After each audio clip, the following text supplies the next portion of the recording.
Hello guys, good morning. So back to reality naman tayo at ako'y babalik na ng city. So ayan, nahihingal ako lakad-lakad papunta doon. Doon ako mag-aabang ng masasakyan ko papuntang bayan. So ayan yung aso ng kapitbahay namin. Hinatid ako sa Maol.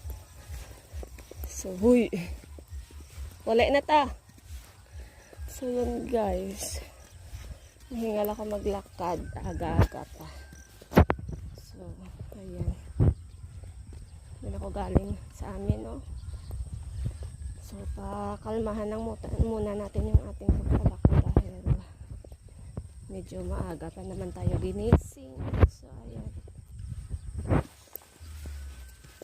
malapit na tayo. So sana may masakyan tayo agad para